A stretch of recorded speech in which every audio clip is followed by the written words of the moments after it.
Sagen wir uns ehrlich, wir ÖsterreicherInnen können manchmal schon ziemlich speziell sein, oder?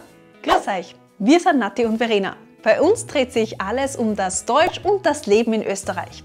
Wir begleiten euch auf eurem Weg vom ersten Kontakt mit dem Dialekt bis hin zum Moment, wo Gespräche verstehen kein Problem mehr ist. Heute zeigen wir euch 4 typische Klischees bzw. Eigenheiten oder typische Ausdrücke in Österreich. In einem anderen Video haben wir euch schon einmal erzählt, was an Vitamin B, Stöckel und Fleisch so typisch österreichisch ist. Schaut euch das Video unbedingt an.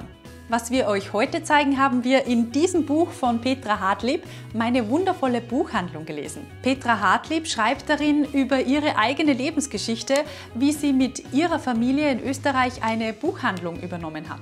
Und sie erwähnt eben viele typische kulturelle oder auch sprachliche Eigenheiten in Österreich. Sehr typisch für Österreich sind natürlich spezielle Gerichte und Getränke und die Begriffe, die wir dafür verwenden. Schauen wir also gleich zum ersten Punkt. Im Buch erwähnt Petra Hartlieb auch viele typische Getränke und Speisen in Österreich. Zum Beispiel schreibt sie über Semmelknödel, Schwammerlsoße und als typische Getränke erwähnt sie ein Seital oder ein Spritzer. Nati, kannst du uns sagen, was ein Seital und ein Spritzer ist? Ein Spritzer ist ein Wein, also ein Weißwein gemischt mit Mineralwasser. Typisch für so ein Sommergetränk, was einfach ein bisschen frischer, ein bisschen leichter ist. Ich weiß auch noch, dass ich jedes Mal, wenn ich zum Beispiel Freundinnen aus Frankreich oder so da habe, die das jedes Mal extrem komisch finden, dass wir ein Mineralwasser in einen Wein rein tun. Aber bei uns das komplett normal und wirklich typisch, dass man Spritzer trinkt, gerade so nach der Arbeit im Sommer. Also genau, also Spritzer ist so der Klassiker. Seital ist ein kleines Bier. Ich glaube, es ist 0,3, also 0,3 Liter, 300 Milliliter. Und genau, also wenn ich einfach ein kleines Bier habe, wie wenn normalerweise ist so Standard, eine halbe ist 500 Milliliter und ein Seital ist eben ein bisschen weniger Bier. Und dann haben wir noch gehabt die Schwammerl. Die Schwammerl sind auch was ganz Typisches, das sind eben Pilze sozusagen. Sehr oft, wenn man über Schwammerl spricht, meint man Eierschwammerl, also Pfifferlinge, weil die einfach auch so ganz häufige Schwammerl bei uns sind, die man isst, gerade Eierschwammerl mit Knödel. Und das sind auch Schwammerl, die wir zum Beispiel im Herbst gehen wir mit dem Papa wandern und dann da wir Eierschwammerl suchen zum Beispiel. Ist richtig gut.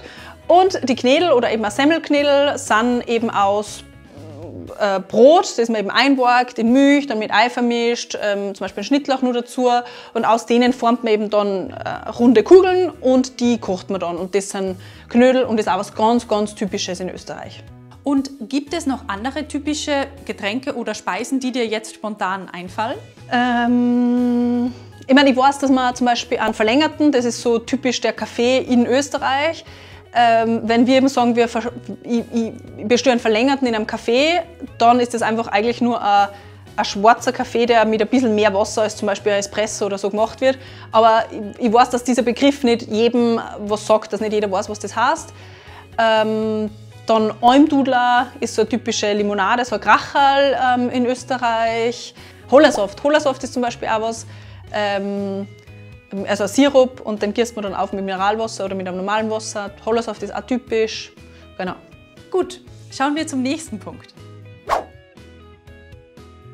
Nati, jetzt habe ich für dich zwar kein Klischee, aber einen sehr, sehr typischen Ausdruck, den wir auch so gut wie täglich in unserem Alltag verwenden. Und dieser Ausdruck wurde eben auch im Buch erwähnt. Vielleicht kannst du ihn uns also kurz erklären und sagen, was du darüber denkst. Hier ist der Ausschnitt. Das geht sich aus, wie der Österreicher sagt. Ja, genau. Wundert mich nicht, dass das auch so beschrieben wird, das geht sich aus, wie der Österreicher sagt. Im Gegensatz eben zum Deutschen, weil uns ist auch schon voll oft so gegangen, dass wir das geht sich aus verwendet haben und unsere deutschen FreundInnen haben nicht gewusst, was wir damit meinen.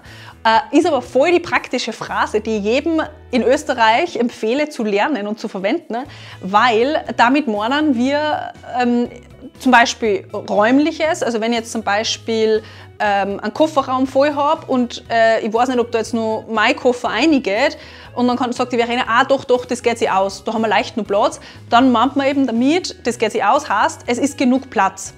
Das ist jetzt in dieser Situation. Sehr oft verwende ich es aber auch fürs Zeitliche, dass ich sage, wow, ich muss in 5 Minuten gehen, habe ich jetzt nur Zeit, dass ich die Blumen gieße? Ah ja, das geht sich schon aus. Das heißt, ich habe genug Zeit, diese Aufgabe oder das noch zu erledigen. Und so ist eben diese Phrase, das geht sich aus, meint man meistens, ich habe genug Platz, ich habe genug Zeit, ich habe genug was auch immer. Und es ist super praktisch, also das kann man in jeder Situation hernehmen und verwenden auch extrem viel Leute, also ich höre das ständig, das geht sich aus. Den Ausdruck "das geht sich aus" haben wir euch übrigens auch schon in anderen Videos erklärt. Schaut euch diese Videos unbedingt an. Jetzt geht's weiter mit dem 3. bzw. 4. Punkt, der typisch in Österreich ist. Die letzten 2 Punkte betreffen im Speziellen Wien. Nati, du wohnst ja jetzt schon einige Jahre in Wien. Was hältst du also von den folgenden 2 Aussagen bzw. Schlagwörtern? Der erste Ausdruck ist: Wien ist die Sachertortenstadt, wo alle immer im Kaffeehaus sitzen und die Uhren langsamer gehen. Also grundsätzlich die Aussage, wo alle immer im Kaffeehaus sitzen und es ist langsam und so.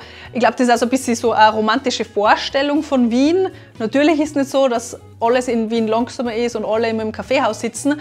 Aber es stimmt schon, dass also diese Wiener Kaffeekultur, Kaffeehauskultur, das ist schon ein Begriff einfach. Und es gibt da extrem viel, es gibt da viele Kaffeehäuser, wo einfach ein gewisser Flair da ist, wo man hingeht und sich wirklich gemütlich einen Kuchen kauft, einen Kaffee trinkt und quatscht. Und, also es ist jetzt nicht, dass immer nur das stattfindet, aber es hat schon Funken Wahrheit, sagen wir so. Also es stimmt nicht, dass nur das Wien ist.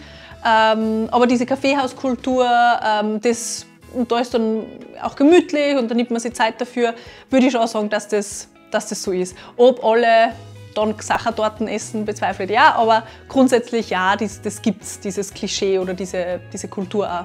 Die zweite Aussage im Buch bezieht sich auf die WienerInnen.